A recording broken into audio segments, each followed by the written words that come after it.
Mr. Chairman, ladies and gentlemen, good afternoon. My name is Xiaojian. I'm from University of Shanghai for Science and Technology. I'm very glad to have this opportunity to attend the DMD conference. The topic of my presentation is the hemolysis effect of rotary cutting thrombectomy device, the CFD, and the experimental study. My presentation will include these four parts: background, results, methods, results, and conclusions. Deep vein thrombosis is a common vascular disease with the incidence rate of about 1,000. Conventional treatments, including medication and minimally invasive surgery, were often used to make the vessels unobstructed and prevent the pulmonary embolism. At present, minimally invasive surgical therapy has been widely used. In the surgery, the mechanical thrombectomy device was mainly used. As shown in Figure 2a, there are small holes on both sides of the tip of the catheter and a thrombus-fractured component in the lumen. When the device works, the thrombus is sucked into the lumen and will be cut into small pieces. Then the vessel is recanalized. When the device cuts the thrombus, the elasticity are going to be destroyed due to the high-speed rotational component. Then it will release large amounts of hemoglobin, which will cause hemolysis.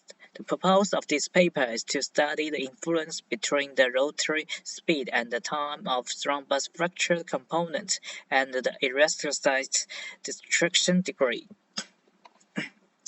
Computer fluid dynamic technology was used in this study. In this paper, the steady state analysis and two-equation turbulence model were selected for the simulation. The rotation speed of thrombus-fractured component was set as 5,000, 10,000, 15,000, 20,000, 25,000, and 30,000 RPM.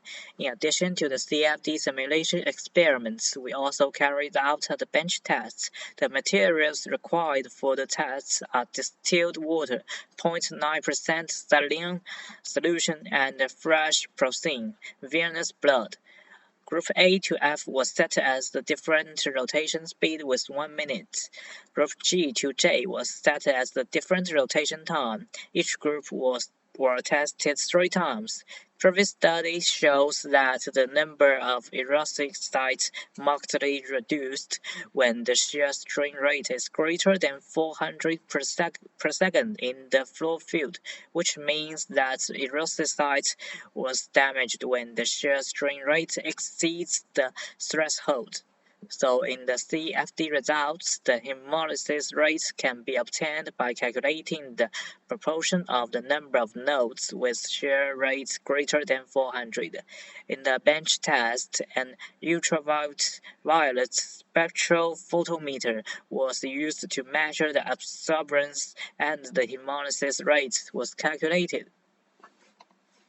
Figure 5 shows that the maximum value of shear strain rate increases with the increase of rotation speed in the field, and the maximum shear rate appears at the edge of the bolt removal opening.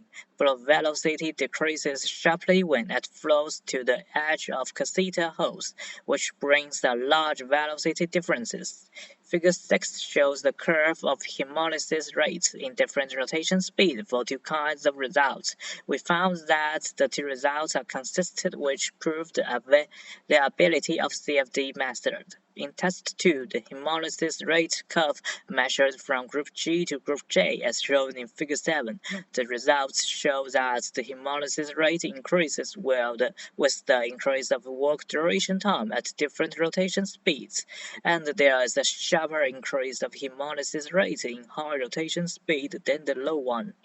This paper studied the hemolysis effect of the rotary cutting thrombectomy device. From the results, we think a rotation speed between 5,000 RPM and 10,000 RPM can be considered reasonable. The suitable parameters can balance the relationship between thrombolysis and hemolysis. That's all for my presentation. If you have any questions, please feel free to contact with us. That's all. Thank you.